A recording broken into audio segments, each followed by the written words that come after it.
you have to be cautious to understand not only what are the limitations of AI, but also recognize that a lot of the people you're dealing with are using AI despite those limitations. When you say using AI agents to get your resume out in front of the entire world, however, you might be submitting it to an AI agent who's reviewing the resume themselves. Absolutely. This is all so new. If you're in anything that's getting touched by AI, you're in a great opportunity to embrace new skills that are needed. But it also means you got to think about kind of where you are personally from a skills standpoint and how you're adapting to the changing conditions. AI is absolutely a gold rush for talent. How are recruitment teams evaluating this labor market, this influx of volume, and how do they stay ahead? One of the things that is kind of surprising is that today, my guest is Cary Sparrow, CEO and founder of his company WageScape. He's an entrepreneur and former corporate leader. Cary is an expert in the area of labor market intelligence and how companies utilize analytics and data to evaluate and improve their position. His knowledge and insights also help candidates navigate an ever-changing labor market, specifically in this dynamic, fast-paced world of AI, where skills and tools can become obsolete in just a few months. We touch on HR tech and tools and how internal recruiting and HR teams can stay cutting edge, how graduates should navigate today's difficult hiring market, and of course, the prevalence of AI in the labor market as a whole. Hi, Cary. It's good to see you, and thank you for being on. Jesse, thanks. It's great to be on. I appreciate the opportunity to talk to you and your audience today. Absolutely. So I guess the first question I would ask you is, what are your views on the current labor market, and do you have any particular points regarding financial services and what you're seeing from your seat and your perspective? The labor market is varied, I would say, and financial services is kind of on the front end of global trends for good and for bad, right? And so the employees in the financial services space are in great positions when what they're doing is a growth area. They're the first to see that, but also when financial services is getting hit by economic pressures, or if they're getting hit by product pressures, moving them away from certain things. Financial services employees are hit early, from that standpoint too. And today we're seeing a mix. I mean, that's a general comment about, not just financial services, but, all parts of the labor market, is that it's actually way more mixed than people ever realized. And one of the reasons we could say that is because we got the data now to be able to show it. It's mixed by job, it's mixed by company, it's mixed by geography. So, what's going on with folks that run trading desks in New York versus the West Coast, there's some differences there. But if you drill down and you look at operations, fulfillment, leaders and operations team leaders and things like that, it's really varied depending on what part of the country you're in and what country even you're in. And so if you're in a position where you're trying to guide your career in financial services, you've really got to kind of break away from what you've been used to working with and look more broadly to see what's going on, and also to kind of chart your way in terms of doing the same thing, just finding a different place to do the same thing with maybe a little bit more money. The skills requirements that are going on right now are evolving very, very quickly, and companies are very interested. There's not a conversation that goes by without a client or potential client for us where they're not talking about skills. And we've gone 9.5 years where we've had skills data, so data about the demand for skills and the supply of skills, and almost nobody knew what to do with it. Very, very few people. A few technologies started coming on the scene a couple years ago that were largely focused around helping companies figure out what skills existed within their workforce.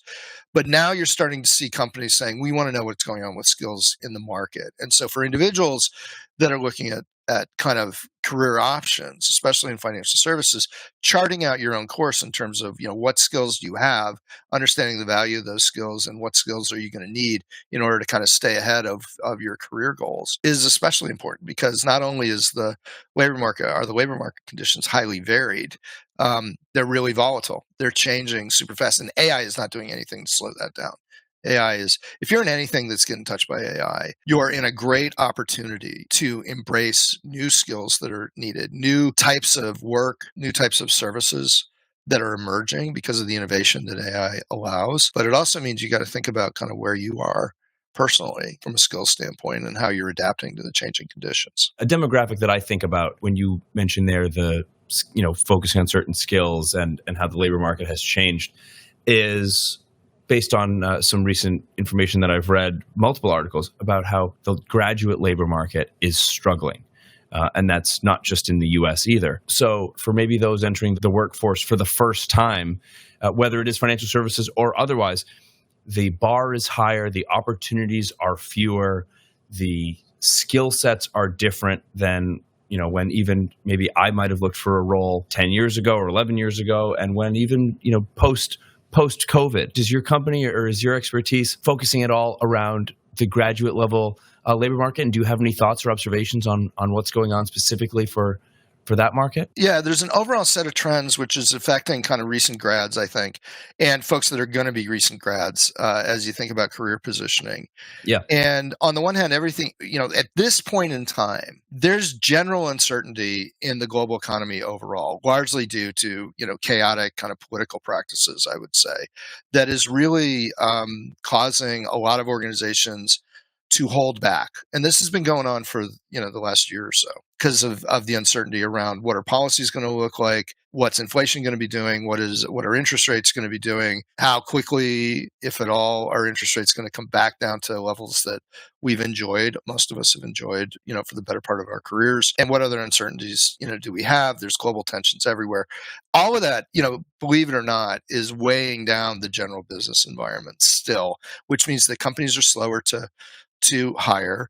There are more companies that are much tighter around their spending around the workforce. And one of the things that pandemic taught companies is they can rethink work. They've built the organization capabilities to rethink work. So given the choice between spending more money to hire more of the same people that you've traditionally hired, or to look at more innovative ways to get either similar or better work done using things like, reconfiguring roles, so changes in organization, changes in automation, changes in sourcing and outsourcing, and now the uses of AI, there's a lot of pressures, right? There's a lot of pressures that are kind of headwinds. Having said that, there's also lots of opportunities. AI is absolutely a gold rush for talent. It's chaotic for companies, but for talent, there's lots of things that are opening up where companies that are pushing into AI, or if you're interested at all in freelance or fractional work, it is amazingly easy to start that.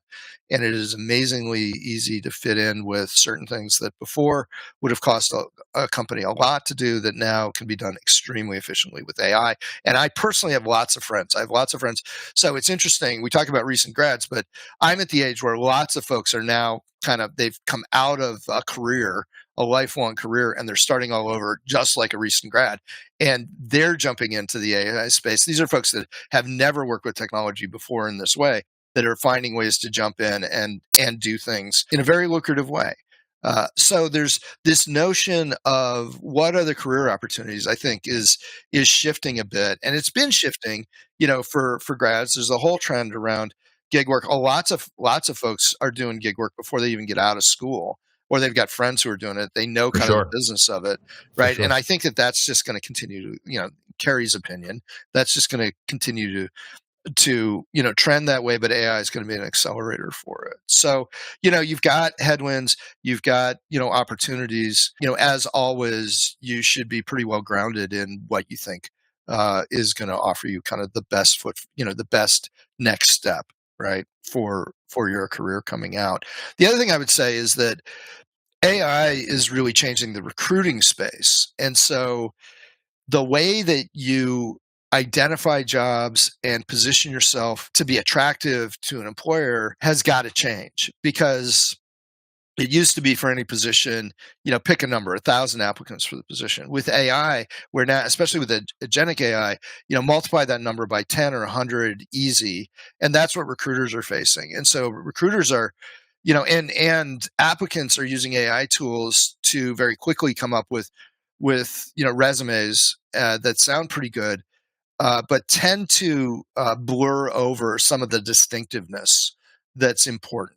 Some of the things that are, necessary for a great, creating an impression that suggests a great fit for a job.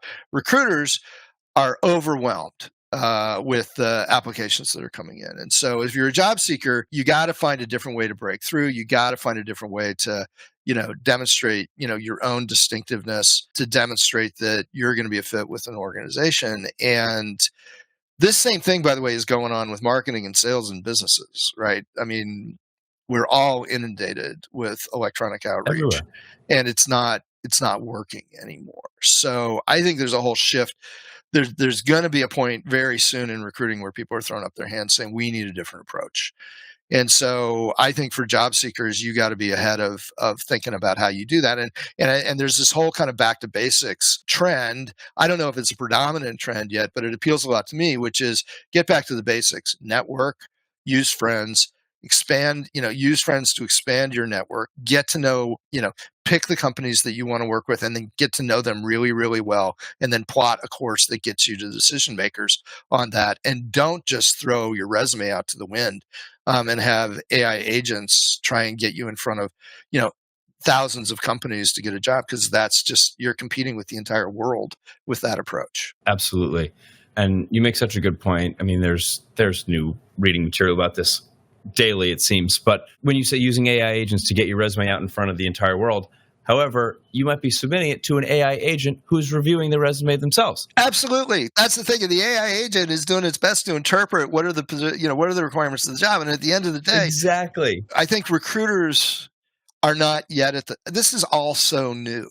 Recruiters are not yet at the point to be able to kind of hang their hat, especially recruiting firms. I mean, a lot of recruiting gets done by recruiting firms or by dedicated organizations within a company, not by the individuals doing the hiring themselves. And, a lot of those firms are putting their entire reputation on every candidate they serve up.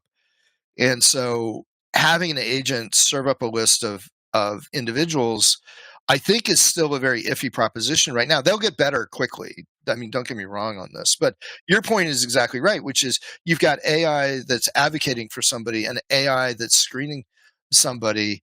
And at the end of the day, how's all that going to shake out? And things are just moving too fast, I think, to be able to even speculate there. Yeah. One of my concerns is if recruiting, which is such a tangible human to human interaction experience, right? And we've talked about this previously on this podcast with a few different guests of just, ensuring that recruiting itself maintains that human to human element. And there are different ways, that internal recruitment teams and HR teams are being trained to vet for, an AI generated resume, but to your point, it's a really interesting environment where especially the graduate generation, the Gen Z and younger generations are relying so heavily on the technology to, help them find jobs. Well, I've submitted 1,000 applications and haven't heard back on anything. Right. But have you, as you say, gone back to the basics? Have you written the resume yourself or at least reviewed it on your own? Does it explain who you are? Are you out, reaching out to individuals to set up conversations and network on your own? So, I think that's a really interesting point that you make about how agentic AI is impacting the recruitment process part of the labor market as well. So, thanks for touching on that. I want to pivot quickly just to a different topic that I know that you are familiar with, and we talked about previously, you and I, as well, which is just around the HR side of things, actually kind of a transition from this last point. How does an internal recruitment team or an HR team, more broadly, stay competitive at the forefront of talent evaluation with all of this going on, right? Is it a tech and tools piece? Is it being the most fluent or the most agile or up or cutting edge? Is it more about just knowing how to sift through the volume? How are HR teams and recruitment teams, in your eyes, evaluating this labor market, this influx of volume, and how do they stay ahead? Every recruiting team is struggling with this real time. It's like whitewater rafting, right? It doesn't stop. There may be certain points where the water isn't quite as turbulent, or you reach kind of a calmer spot, but it starts back up again, and you're constantly reacting. There's not a playbook on whitewater rafting. There's not a playbook right now, I think, on recruiting. And then to make it even more complicated, your approach to competing for talent really depends on the kinds of talent that you need, right? So if you're in an organization that requires a large number of hourly workers, and you've got a large number that you are constantly hiring for, you're going to take a much more local approach. You're going to compete very heavily on pay. Pay could be, and rewards could be more broadly, which means if you've got an opportunity, to appeal to financial security through benefits or other kinds of things, you'll do it. A lot of companies have already kind of figured this out, but it's very local, and local conditions change, which means you've got to change the way that you look at your local environments where you operate. You've got to understand who the competition is. And by the way, the competition is not just the people in your same industry. It is whoever is competing for, workers that fit the profile that you're looking at. I had this client that was working on behalf of a machining operation, where their traditional approach was to pay entry-level spot welders $18 an hour. This is a couple of years ago. And my response to them was that, first shift, full-time fast food workers make $18 an hour. Your talent that traditionally might have come to work in a machine shop now could be getting a better, financial opportunity working in an industry totally different, that one that you wouldn't even think about. So, if that's the kind of talent you're looking at, you've got to look at it through, a different set of lenses, perhaps, and you've got to have the information to inform that and compete. If you're looking at, traditional salaried workers, for example, then the situation is a little bit different. The decision cycle is a little bit longer. You're interested in attracting people who are interested in a career. They're going to want to know, what kind of people are they working for? What kind of skills am I going to develop? What's the work environment going to be? How is that going to fit? What's the culture going to be like? And is that going to fit with what I think I personally will thrive in, and what I want? And those expectations have changed pretty dramatically over the last 4 to 5 years, I think. And so, if you're in an organization that has a pretty hard, back to the office trend, I think you got to think really hard on how you're going to sell that, because you may be able to enforce that with your historical employees. But attracting new employees, I think you're really putting yourself at a disadvantage. And I've gone on the record many times saying I think the whole hybrid work and remote work is a horse that's left the barn. And anybody who wants to move away from that is really going to be disadvantaging themselves in the competition for talent. And so it really depends on what kind of talent are you looking for, and then what are the assets that what are the benefits that you bring to bear for them, and then what's the best way to communicate? Because, there's a lot of folks out there that the candidates prefer to communicate electronically without ever, seeing anyone, and there's a lot of ghosting that goes on and so forth because of that. And that may be good to get some, an initial pool of screeners, but I think you're going to have to very quickly, using the approaches that the people that you're talking with prefer, you've got to understand their communication styles. If you're talking with older job candidates, their communication styles are going to be less about more immediate DMing and so forth. But younger workers are not going to want anything to do with face-to-face initially in a lot of cases. And so your communication styles have to change. Where you get the talent, what your value proposition has got to stay relevant, the information that you need in order to understand, what's the competition for talent looking like has got to, evolve. So it's a very dynamic environment, and that is really exciting. But if you're in a budget constrained recruiting function, it also puts you kind of behind the 8 ball because it limits your ability to respond to those changes. And everything that I just said, most of what I just said are based on trends that have kind of solidified since the pandemic.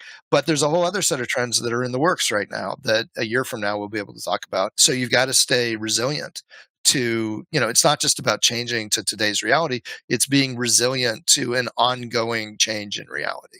One of the ways that I can interpret, what you've said, obviously a lot of that stuff we discuss with our candidates as well. We consult our clients on how they can stay relevant and providing the positive candidate experience and ways to communicate and touch points and keep momentum up and all that. What about the programs, kind of tapping into your analytical side of your business here and pairing that with your prior experience as well. Are you seeing that certain companies, or are there companies that embrace any program? We'll take it, we'll give it a trial. We want to see because we want to try and stay as advanced as possible and ahead of the competition. Are there, is it all related in or relied upon in tech and tools, right? Are there programs that are changing the world? Is there a Chat GPT omnipotent end all be all for HR and talent acquisition? What are you seeing with regards to the application side of things and the program side of things? Yeah, when you say program, I think about both technology and then services and offerings that companies have for their employees. Yep, exactly. And on the application side, I think these agentic AI is going to fundamentally change the experience. I've got kind of a jaundiced view on some of the growing pains that are going to happen with that. But if we project ahead, and I don't know what the timing is on that, but that's going to change people's expectations about how they interact with other people and how they interact with companies, and that's undoubtedly going to be a significant component of any candidate experience is agentic AI. And I'm not talking about just resume screening and resume writing. I'm talking about communications. So actual, interactive communications between individuals and in a company. And so I think that it's important. So if you're a recruiting team, it's important to stay very close to what's happening in that space. But it is also important to not leap too fast because the technology is really changing. And you can invest in today's technology and creating a set of processes optimized around today's technology. And literally 6 months from now, that technology will be fundamentally different. So it requires a bit of discernment. That said, it's moving way faster than anyone's budget cycle and planning cycles. And so you've got to stay on top of what's going on there. And that's on the company side. On the candidate side, speaking kind of with the voice of a candidate for recruiting teams, one of the things that is kind of surprising given a lot of the discourse in the press and in politics, especially here in the States, is that living a culture that reflects equity and inclusion and diversity is as important today as it was a year ago. And so lots of companies are rebranding DEI. But, if you're a job seeker, you're looking for a place that you're going to thrive in. And if ethnicity is important to you personally, it's going to be important to show up in a company. If gender is important to you personally, then it's got to show up in any company that you're going to consider. And companies that just kind of say, okay, well, we're done with that trend, we don't have to worry about it anymore, are missing, literally the majority of the workforce now cares about those kinds of issues. And they didn't just stop caring about it last year. They just call it something different. I was at a conference of compensation professionals a month or so ago, and some of the sessions that were the most attended had to do with pay equity and ensuring that, because there's a whole trend around pay transparency, but beyond that, there's a deep interest in ensuring that companies treat their employees fairly and to move, because companies have a history of not doing that. A pervasive history of not doing that. And for, most cohorts now care deeply about that issue. So that's something that I would say that the press doesn't tell the real story there, and the politicians don't tell the real story and what companies are presenting, because they live in a world where the littlest thing that they do gets picked up on and pilloried, by whatever extreme, wants to do it, doesn't tell the real story. And if you're taking your eye off the ball of a culture that reflects inclusivity, reflects equity, reflects diversity, and really embraces the business value of those things, then you're, I think, really disadvantaging yourself. I was getting breakfast with a client about a month ago, and this is somebody who holds a very senior level role in lateral recruitment at a global investment bank. And this person was talking about how they're trying to, and anytime someone reaches out with new technologies or new blue chip opportunities or trials, whatever, she takes them on because she, as an individual, wants to be as relevant. She doesn't want the world to pass her by. Right. She doesn't want to, if she changes roles in the next however many years, to be left behind. And you kind of alluded to this earlier about how people who have never utilized tech, some 20, 30-year experienced individuals have never used technology and are embracing it now. I just found that really interesting that, somebody who's in a really good and senior and comfortable seat is like, well, I'm not going to let the world pass me by, and I'm going to do everything that I can, even if it does mean that I have to pivot every 6 months with the new changing technologies. I just found it to be a really interesting point. Yeah, and I think that there's that lifelong learning aspect, which some of us, naturally are that way. I think it's even more important now to embrace your curiosity, to embrace building in time to continue to learn, right? And that's, I guess, one of the key points about going forward.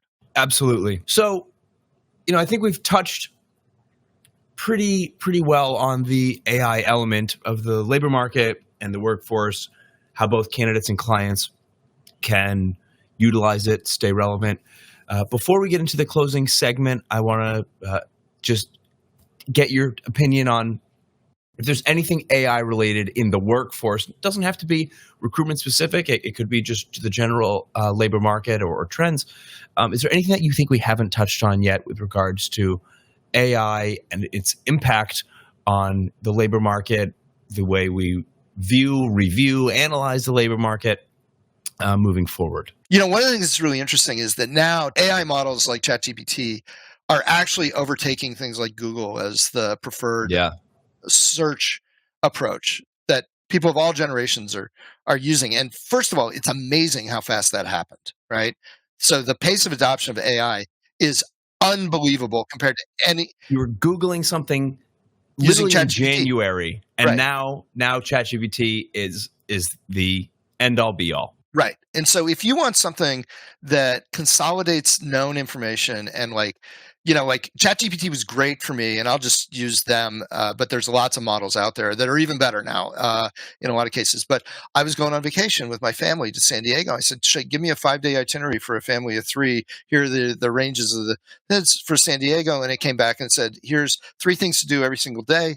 I made a couple of tweaks and it was done, right? And so that kind of application is super intuitive and easy and helpful and so forth. But if you want something that has a technical understanding, right? Like you want to know what a certain kind of job gets paid in a certain market and which companies are hiring for that job. These AI models are only as good as the data that they're built on, and they're only as good as their ability to find data sources. And in most cases, they're dead wrong. Okay, they're just wrong. You've got to be discerning about how you use AI, but a lot of people aren't. And so what's going to become truth? If like right now, if you Google something, or in the past 6 months ago, if you Google something, you're pretty sure that was, you were seeing something that was true. But now if you're using an AI model, for convenience sake, you just take what it says and move on in most cases. Most people, the general public, is not aware of the concept of hallucinations. Right. And even just whether it's hallucinations, so just making stuff up that sounds really good or looks really good, or just grabbing the data that you have and presenting it, even if it's not data that's not relevant to the question. Either way, now AI is in a position to mediate, here's what's truth, right? And more people will begin accepting that. So I think that there's like this undercurrent of, perception is reality that AI is going to pretty heavily influence, that's going to play out societally over the coming, months and a couple of years. I think that's going to be interesting. And I think that that's something that if you're in a position, whether it's hiring or a decision-making or whatever, you have to be cautious to understand not only what are the limitations of AI, but also recognize that a lot of the people you're dealing with are using AI despite those limitations, right? So that's it. That's the only other thing I would add in terms of trends that I am anticipating will be more interesting. That last point you made is really interesting, and you might have just answered my question that we like to just close every conversation with on the topic of underhyped or overhyped. AI tools and evolution. Would you say it's underhyped or overhyped? I think you and I have discussed previously that it might be neither. It might be a different word, and you might have just answered that question. So if you want to give your thoughts through that perspective on the hype of it. I don't think it's necessarily overhyped. I think the use of AI is overhyped in some areas and underhyped in other areas, right? So people mishyped, maybe. Yeah, mishyped might be a way to to think about that. Like we use AI in my company, but we use it to streamline back office processes, and it does it extraordinarily well. And we use it to streamline product development. It does that extremely well. We're able to do things now we never could have. But folks that are talking about using AI to, find new customers, disrupt kind of, buying behaviors and things, disrupt recruiting behaviors, put people, allow reorganization in companies and things like that. I think that's a little bit overhyped in the specifics. I think in general, those trends are probably true, but nobody has any way of knowing how they're, the product life cycle on AI is measured in months instead of years, which means that, a year from now, what are people going to be saying is the real value of AI is completely different and in some ways unimaginable compared to what it is now. So we've never dealt with a pace of change that fast. There's no stopping. Who could have seen the world that we're in now pre-COVID even? Right. Googling was the ubiquitous verb. Mm-hmm. Okay.